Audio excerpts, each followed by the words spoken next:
చూద్దాము. ఇటు వివాదాలకు కేర్ ఆఫ్ గా మారుతున్నారు చిన్నజీయర్ స్వామి. గతంలో సమ్మక్క సారక్క అమ్మవార్ల విషయంలో అయినా, ఆ తర్వాత ఆయన చేసిన కమెంట్స్, హిందువులు అనే పదంపై చేసిన వ్యాఖ్యల విషయంలో అయినా సరే, అండ్ ఇప్పుడు ఆదిశంకరాచార్యపై చేసిన వ్యాఖ్యలపై అయినా, ఇలా విషయం ఏదైనా సరే ఆయన వ్యాఖ్యలు తీవ్ర ప్రకంపనలు రేపుతున్నాయి.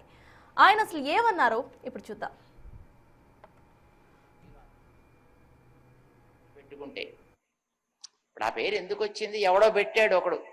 విగ్రహారాధన అంటే పడనివాడు, విగ్రహారాధకులను చూస్తే అసహ్యం వేసినవాడు, విగ్రహారాధకులంటే ఉత్త కాఫిర్స్ అని అనుకున్నవాడు పెట్టిన పేరండి అది. హిందూ అనే పదానికి అర్థం కాఫిర్ అని అర్థం. కాఫిర్ అంటే దౌర్భాగ్యుడు అని అర్థం. మీరంతా అదే జాతి వాళ్ళు కావాలి. ఏమండి, మీరంతా దౌర్భాగ్యులా? I don't think so. అసలు సారక్క సమ్మక్క ఎవరు?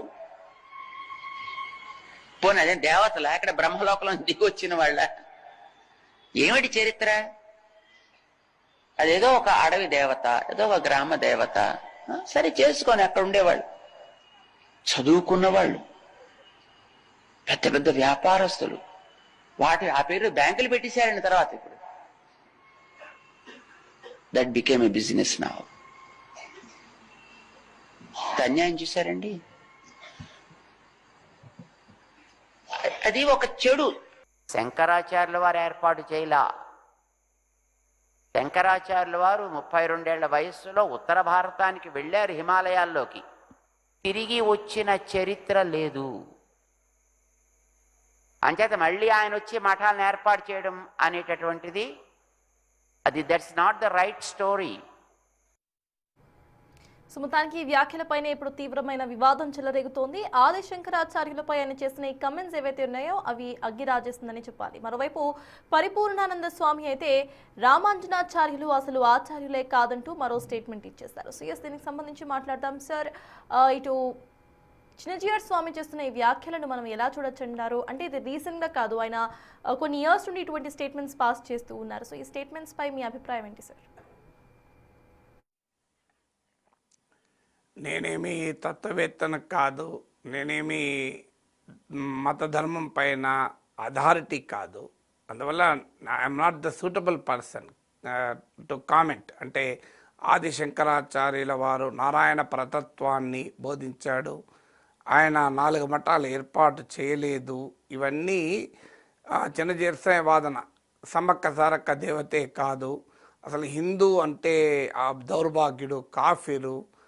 మరి ఈ పదాల్ని సమాజం అంగీకరిస్తుందా? ఒకటి, మీరు ఇవాళ హిందుత్వ అనేది ఇంత పెద్ద ప్రాసెస్గా, ఫినామినగా ఉన్న సమయంలో హిందూ అంటే కాఫీర్, హిందూ అంటే దౌర్భాగ్యుడు అన్న పదాన్ని ఎవరు యాక్సెప్ట్ చేస్తారు? వాస్తవంగా ఇది గతంలోనే వివాదమైంది. ఆఫ్ కోర్స్ ఈ సోషల్ మీడియా ఏజ్లో ఏమవుతుంది అంటే, తాజాగా వివాదం మొదలైతే దానికి లింక్డ్ ఉన్న వివాదాలన్నీ వస్తాయి. వాస్తవంగా హిందూ అన్న పదం చరిత్రకారులు కూడా చెప్పేది నిజమే. సింధు నాగరికత, సింధు నది ప్రాంతంలో నుంచి హిందూ అని వచ్చిందని. పేరు ఎలా వచ్చినా ఇవాళ హిందూ అనే పదంతో కోట్లాది మంది ప్రజలు ఐడెంటిఫై అవుతున్నారు. దానికి హిస్టారికల్ ఫ్యాక్ట్స్ చెప్పడం వేరు, దానికి విపరీతమైన అర్థాల్లోకి వెళ్ళడం వేరు. రెండు వేరు వేరు.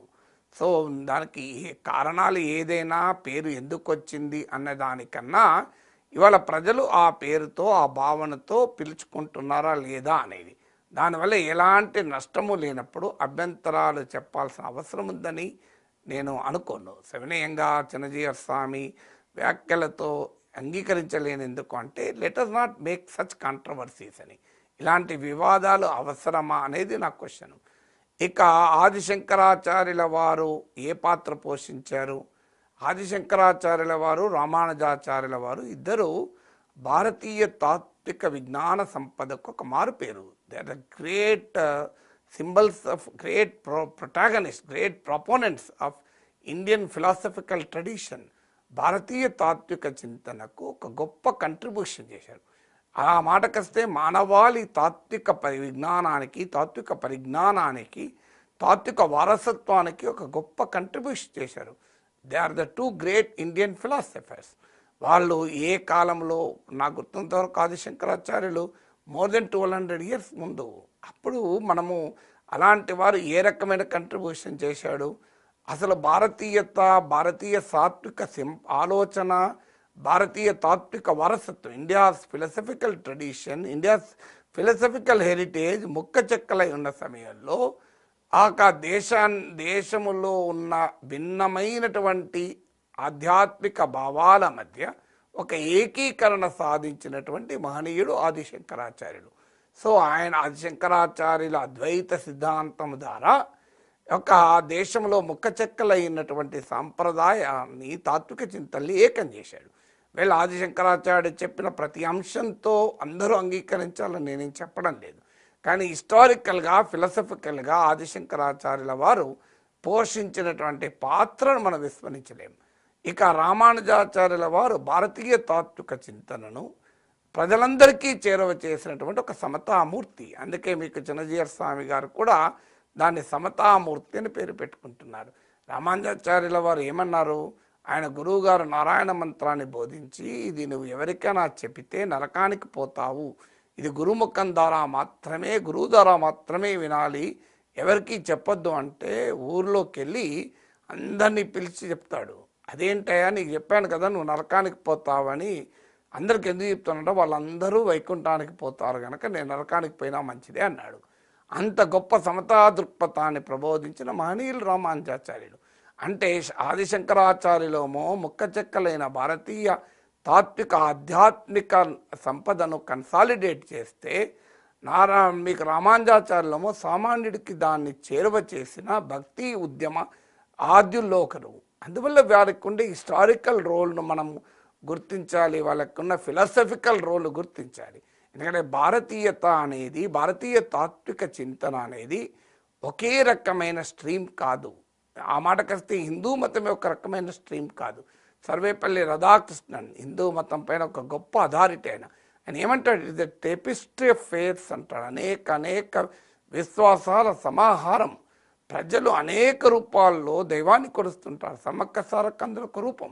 ఇవాళ చిన్నజీయర్ స్వామి కాదన్నాడు గనక సమ్మక్క సారక్కను పూజించేవారు తగ్గారా? ఇప్పుడు 3 కోట్ల మంది ఈసారి సందర్శించారు. వాళ్ళంతా సనాతన ధర్మానికి వ్యతిరేకులా? వారంతా వైదిక ధర్మానికి వ్యతిరేకులా? ఎందుకంటే చిన్నజీయర్ స్వామి హిందూ అంటే అంగీకరించారు కనుక నేను హిందువులు అనే పదం వాడకుండా వాడుతున్నాను. వాళ్ళందరూ కూడా మీకు చిన్నజీయర్ స్వామి బోధించేటువంటి మీకు విష్ణుమూర్తిని పూజిస్తారు, సమ్మక్క సారక్కను పూజిస్తారు. తప్పు కాదు కదా. అందువల్ల Indian philosophy, Indian spiritualism is not uni God కాదు, ఒకే దేవుడు కాదు. అనేక రూపాల్లో దేవుణ్ణి పూజించేటువంటి సాంప్రదాయం ఉంది. అలాగే తాత్విక చింతన కూడా అనేక రూపాల్లో ఉంటుంది. ఇప్పుడు ద్వైతము, అద్వైతము, విశిష్టద్వైతము, జీవాత్మ వేరు పరమాత్మ వేరు అని ద్వైతం చెప్తే, జీవాత్మ పరమాత్మ ఒక్కటే అని అద్వైతం చెప్పింది. సో విశిష్టద్వైతము జీవాత్మ పరమాత్మ వేరు లాంటిదైతే జీవాత్మ కాండము లాంటిది అని జీవాత్మకు పరమాత్మకు ఉన్న సంబంధాన్ని విశదీకరించింది. అందువల్ల ఇలా ద్వైతము, అద్వైతము, విశిష్టాద్వైతము లాంటి భావవాద ఆలోచనలతో పాటు లోకాయుత లాంటి భౌతికవాదం, మీకు న్యాయ, వైశేషిక, సాంఖ్య, మీమాంస, లోకాయుత, చార్వాక, ఇలా అనేక రకాల తాత్విక చింతనలు ఈ గడ్డపైన వెళ్తాయి, బౌద్ధ జైన తాత్విక చింతనలతో పాటు. సో అందువల్ల వీటికి ఉన్న ఫిలాసఫికల్ కంట్రిబ్యూషన్ ఏంటి అనేది మనం చూడాలి. కానీ అనవసరంగా ఆ మహనీయుల మధ్య పేచీ పెట్టి, ఒక ఆయనేమో అసలు ఆదిశంకరాచార్యుల్ని ప్రశ్నిస్తే హిస్టారికల్ అండ్ ఫిలాసఫికల్ రోల్ పైన ప్రశ్నలు లేవనెత్తితే, మరొకరేమో అసలు రామానుజాచార్యులే ఆచార్యులు కారు అని విభేదాలు సృష్టిస్తే అది ఎవరి ప్రయోజనాల కొరకు? ఎప్పుడైనా ఎంత గొప్పవారైనా ఒకటి ఆలోచించాలి. మనం ఒక మాట అన్నప్పుడు అందులో పెద్దలు, అందులో ఆధ్యాత్మిక గురువులు ఒక మాట అన్నప్పుడు లోక కళ్యాణానికి ఉండాలి. ఒక మాట ఎందుకు అనాలి, మీరు ఆ కారణం ఏంటి, దీని పర్పస్ ఏంటి, దీనివల్ల ప్రయోజనం ఏంటి అని ఆలోచించాలి కదా. ఈ రకమైన వివాదాలను రేకెత్తించడం వల్ల సమాజ హితానికి ఇది ఉపయోగపడుతుందా? ఆధ్యాత్మికవేత్తల నుంచి మనం ఆశించేది సర్వమానవ సౌభ్రాతృత్వం, సర్వలోక కళ్యాణం. అలాంటి ఒక గొప్ప ఆలోచనలను మనం ఆవిష్టించాలి. సమాజాన్ని ఐక్యం చేసి సమాజాన్ని ధర్మం వైపుగా, మంచి వైపుగా నడిపించాలి. సమాజంలో విభేదాలను పెంచి పోషించకూడదు. ఇప్పటికే సమాజం అనేక రకాల విభేదాలతో, వివాదాలతో సతమతమవుతున్న సమాజం. ఆధ్యాత్మికవేత్తల ప్రయోజనం ఏంటి, వారి కృషి ఎలా ఉండాలంటే సమాజంలో సహనాన్ని, సమాజంలో సామరస్యాన్ని, సమాజంలో ఐక్యతను, సమాజంలో సమధర్మాన్ని వారు ప్రమోట్ చేయాలి.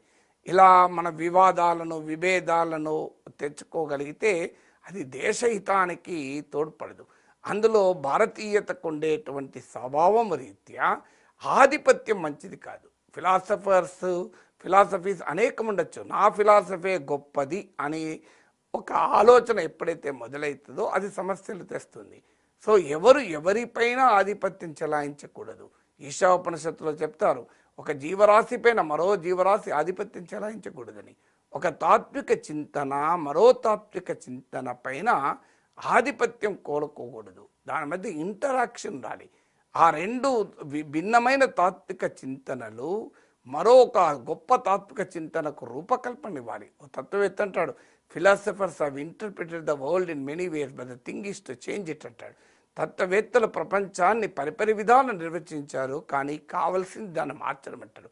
సో దాన్ని మార్చడం గురించి ఆలోచించాలి. గౌతమ బుద్ధుడైతే కాలామసుత్తలో అంటాడు, దేవుడు ఉన్నారా అని అడిగితే దేవుడు ఉన్నారా అనే ప్రశ్నకు నా జీవిత కాలంలో నీ జీవిత కాలంలో సమాధానం దొరకదు అని చెప్పి నువ్వు దాన్ని ఆలోచించకూడదని అనడం లేదు. ఆలోచించుకో, కానీ ఈలోగా దుఃఖానికి కారణం నీకు తెలుసు. ఆ దుఃఖం అంటే ఏడుపనే కాదు అర్థం, సఫరింగ్ అని అర్థం బౌద్ధమత పరిజ్ఞానం ప్రకారం. సో హ్యూమన్ సఫరింగ్ ఇది మన కళ్ళ ముందు కనబడుతుంది. దీన్ని మార్చుకుందాం. ఎల్యూజివ్ క్వశ్చన్, దేవుడు ఉన్నారా, అదొక తాత్వికమైన ప్రశ్న. ఆ తాత్విక ప్రశ్నకు అన్వేషించుకుందాం, తాత్విక చర్చ పెట్టుకుందాం, ఆలోచించుకున్న ఆధ్యాత్మిక చర్చ పెట్టుకుందాం. కానీ ముఖ్యము ఇది కదా అని చెప్పి ఒక విషముతో కూడిన బాణము ఒక వ్యక్తికి తగులుతుంది. అప్పుడు వైద్యుడు వచ్చి ఆ బాణం తీయబోతుంటే ఆ బాధితుడు అంటాడు, బాణము తీయకు, ఒక వైద్యుడా ముందు నాకు ఈ బాణం వేసిన వాడు ఎవడో చెప్పు, వేసడానికి కారణం ఏంటో చెప్పు, ఆ విషము ఏ పదార్థంతో తయారు చేసిందో చెప్పు, నా పైన ఎందుకు వేశాడో చెప్పు అని అడిగితే ఆ వైద్యుడు అంటాడు, ఇవన్నిటికీ సమాధానాలు వెతికే లోపల నువ్వు ఉంటావా అని అడుగుతాడు. అందువల్ల ముందు చేయాల్సిన పనిని ఆ బాణాన్ని తొలగించి విషము నీ శరీరంలో ఎక్కకుండా చూడాలి కదా అంటాడు. అంటే what is immediate and what can wait అని గౌతమ బుద్ధుడు కాలామసుత్తులో చెప్తాడు. అందువల్ల ఇలాంటి ఎల్యూజివ్ టాపిక్స్ అంటే ఎంతకు అనంతమైంది అనేక భావాలకు అవకాశం ఉన్న తాత్విక చింతనను మనము ఇప్పుడు సమాజంలో ఉండే ప్రజల ఐక్యతను భంగం వాటిల్లడానికి ఎందుకు వాడాలి అంటానండి. లెట్ ద డిబేట్ కంటిన్యూ, కానీ అది ఐక్యతకు దారితీయాలి, సర్వమానవ సౌభ్రాతృత్వానికి దారితీయాలి, మానవులకు కొత్త మార్గాన్ని చూపెట్టగలిగి మరింత మెరుగైన మార్గాన్ని చూపెట్టగలగాలి తప్ప ఎవరు ఇక్కడ శంకరాచార్యుల వారు గొప్పవారా, రామానుజాచార్యుల వారు గొప్పవారా, ఈ చర్చలో ఉపయోగం ఏమి ఉండదు కదా. అందువల్ల పెద్దలకు ఆధ్యాత్మికవేత్తలకు మనం కోరుకునేది ఏంటంటే, అయ్యా ఈ వివాదాలు అనవసరంగా సమాజానికి మంచిది కాదు. సో ప్రజలు అనేక రూపాల్లో దేవుణ్ణి పూజిస్తారు. రామకృష్ణ పరమహంస అంటాడు, మార్గాలు వేరైనా దేవుడు ఒక్కడే అంటాడు. ఆ మాటకత్తే విష్ణుతత్వమే చెప్తుంది కదా. ప్రహ్లాదుని శ్లోకం మనకందరికీ తెలదా, చక్రి సర్వోపగతంబు ఎందెందు వెదికిన అందందు కలదు దానవాగ్ని అంటాడు కదా. సో మరి చక్రి సర్వోపగతం అయినప్పుడు చక్రి శ్రీమన్నారాయణుడు అందరిలోనూ ఉంటాడు, సమస్త విశ్వంలో ఉన్నప్పుడు మళ్ళీ మనకు సమ్మక్క సారక్కులో కూడా ఆ దైవతత్వమే ఉంటుంది కదా. సో వారు సమ్మక్క సారక్కులు దేవుణ్ణి చూసుకుంటున్నారు, ఇంకో దాంట్లో దేవుణ్ణి చేసుకుంటారు. సో ఎవరితో ఎక్కడ ఏ రూపంలో ఉన్నా ఈశ్వరుడు ఒక్కడే అంటే కదా ధర్మం చెప్పేది. అందువల్ల లేని వివాదాలను మనం తెచ్చుకోవాల్సిన అవసరం లేదు. సమాజానికి ఇప్పటికే చాలా విభేదాలు ఉన్నాయి. అందువల్ల ఆధ్యాత్మికత ప్రజల్ని ఐక్యం చేయాలి, ప్రజల్ని సామరస్యం వైపు నడిపించాలి. Yes, sir. So, yes, sir. Thank you so much.